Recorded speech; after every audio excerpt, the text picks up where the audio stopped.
They fell in love and they lived happily ever after.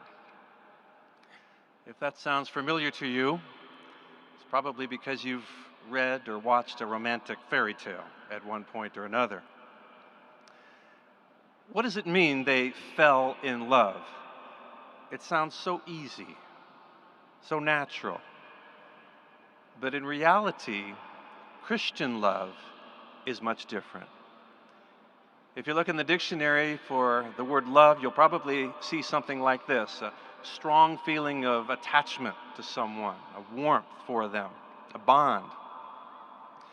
But Christian love, often known as agape love in the Bible, is more than just a feeling.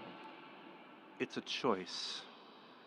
It's a choice to do the right thing. It's based on right principles. And the fact of the matter is, it is not as easy as falling in love. Christian love, a choice. How do we show it? How do you describe it? Well, if it's not just a feeling, as is found in the dictionary, then there must be some way of getting our minds around this exalted form of love based on what's right. How do we do that? Well, thankfully, the Bible gives us one of the most beautiful descriptions of love that you will ever see. It's found in 1 Corinthians, the 13th chapter, verses 4 through 8. Many today, by following this Christian love, this higher form of love, have found that they were able to express love in a way that they never imagined. For example, some of our brothers and sisters never thought that they could go preaching in public from house to house and speak to perfect strangers. Some, when they were studying the Bible, says, "I'll never do that." But guess what? They chose love. They chose to do the right thing. And in so doing, you ask them, how do you feel about love now? How do you feel about preaching now? And they will tell you, I'm so glad I started. I have been blessed. We have seen that in this convention every single day. My wife and I met a dear brother on the street corner yesterday. He is guiding us to turn left at the stoplight instead of right.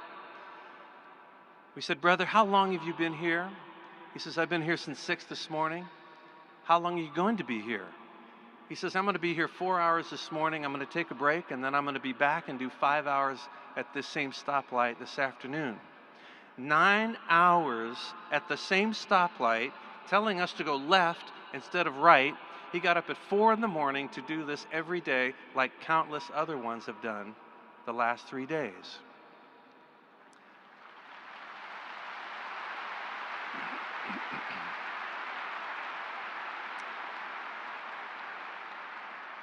It's a beautiful choice. These dear ones have chosen love. They've chosen to do the right thing. Well, when we show love, we benefit not just others, the object of our love. When we show this kind of Christian love, we benefit ourselves. It's like that brother told us yesterday. He says, "I have been blessed for standing here. I have been blessed." Well, this symposium is going to consider 16 aspects of love. 8 things that it does and 8 things that it does not do. Let's go to 1 Corinthians chapter 13 and read what they are right now. 1 Corinthians 13, 4 through 8.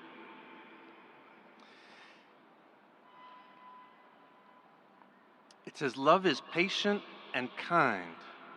Love is not jealous. It does not brag, does not get puffed up, does not behave indecently, does not look for its own interest, does not become provoked. It does not keep account of the injury. It does not rejoice over unrighteousness, but rejoices with the truth. It bears all things, believes all things, hopes all things, endures all things. Love never fails." That's a long description. It's a tall order. How do we even begin to do all 16 of those aspects of love? Well, today we are going to discuss each one in sequence. There'll be 8 parts in this symposium, two of these aspects of love in each part. And as we do so, we will see, as I mentioned a moment ago, that doing this is not always the easy thing to do. But showing Christian love is always the right thing to do. We're going to learn about this subject in addition to these talks by means of 2 videos in each talk. Every one of these videos will be about the life of King David. The story will be told by a narrator who was a good friend of David, Nathan the prophet. We will see reenactments of these accounts of the life of David, and we will see some things that David did right, some things he did wrong. The first aspect of love mentioned by Paul is patience, as you can see here, patience. Why is patience necessary? Because we're all imperfect.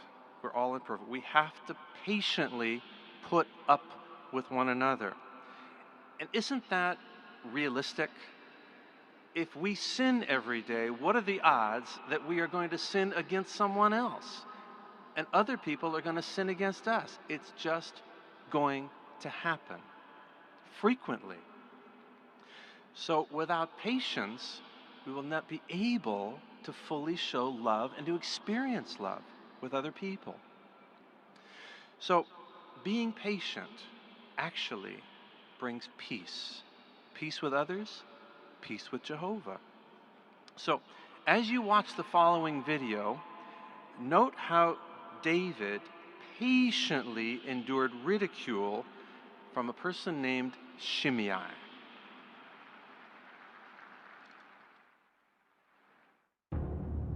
Absalom quickly organized a full-scale conspiracy for the throne.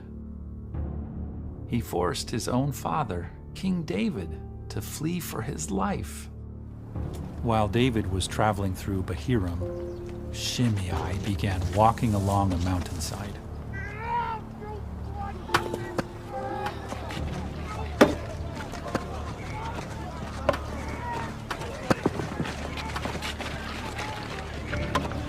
Why should this dead dog, Shimei, curse my lord the king?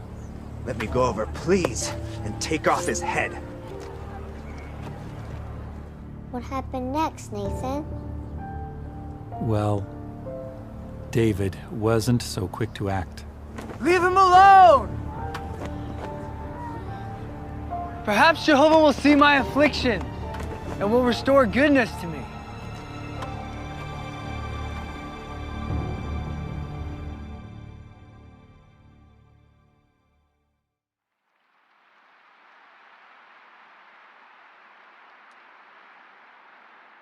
Can you imagine that?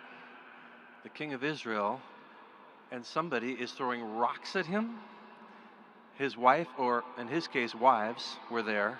Children were there. Friends were there. What would you have done in a case like that?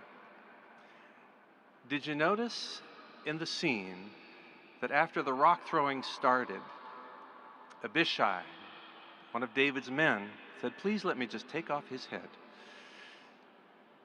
It would have been so easy for David to say, "Go right ahead." But David paused. David paused. And in that pause, David didn't just react. He decided to act. Act in harmony with love, with patience. Frankly, that pause saved Shimei's life. The question is, how do we do the same? How can we show that same patience? Well, let's look at Proverbs chapter 19 and verse 11. Proverbs 19:11 says, "The inside of a man certainly slows down his anger, and it is beauty on his part to overlook an offense." David slowed down. What was he doing in that pause? Very likely, as it says here, he was showing insight. Perhaps he was thinking, this man Shimei, he could be related to King Saul, and King Saul was my enemy, and he is no more. Perhaps for Shimei, this was personal. Perhaps David slowed down and paused because of that. Insight will help us to manifest patience and therefore love. So how do we do this? How do we practice insight? Well, first of all, pause, slow down, and think, why is this person acting the way they're acting? Maybe it was something I said or did that got them upset. Maybe it wasn't something yesterday, but months or even years ago. It's coming out now. Or perhaps we just need to realize that whatever this person is saying to us, chances are we've done far worse to others. So really, everybody else is also putting up with us. A third way to show insight is to remember this. Think about what that person will be like in perfection, perhaps 1,000 years from now. Jehovah sees them 1,000 years from now. Can we imagine that? We can walk ourselves through those three things.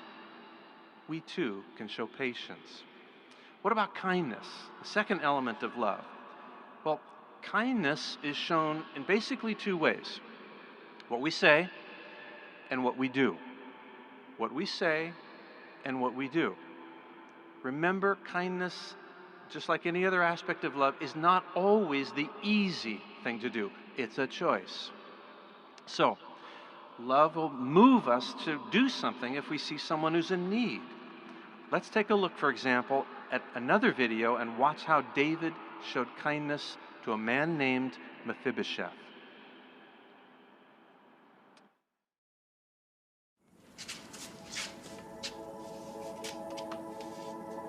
Mephibosheth. His grandfather had tried to kill David. When David became king and asked Mephibosheth to the palace, he must have wondered why.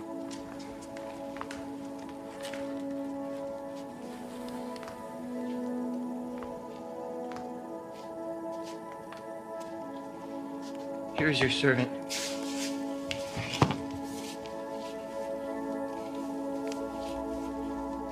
Do not be afraid, for I will certainly show loyal love to you for the sake of your father Jonathan. And I will return to you all of the land of Saul, your grandfather. And you will always dine at my table.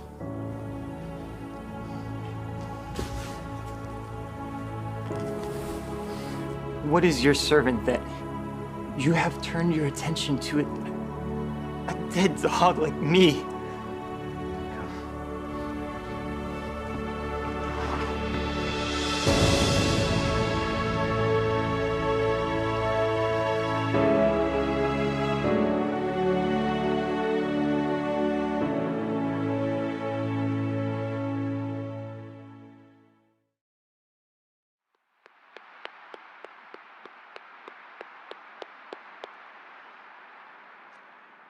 That's kindness.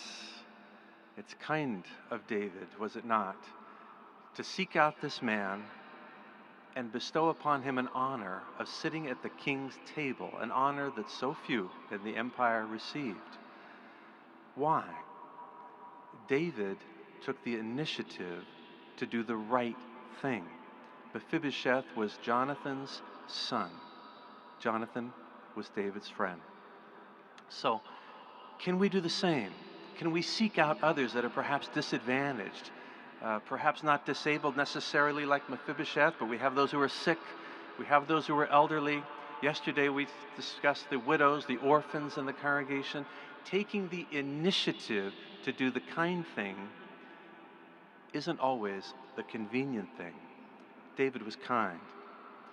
But in actuality, remember this, that Proverbs 17:17 says a true friend shows love at all times, at all times.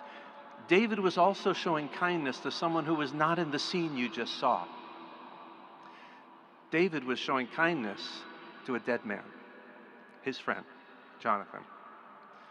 So when we are kind, when we are a friend all the time, we will be kind to people that perhaps we've never met and perhaps are no longer with us. But a true friend is kind all the time. May you show such patience and kindness. Choose love. Now, Brother Broderick Jones, a circuit overseer in Georgia Circuit 19, will consider the next part of this symposium. Remember how love behaves, is not jealous, does not brag.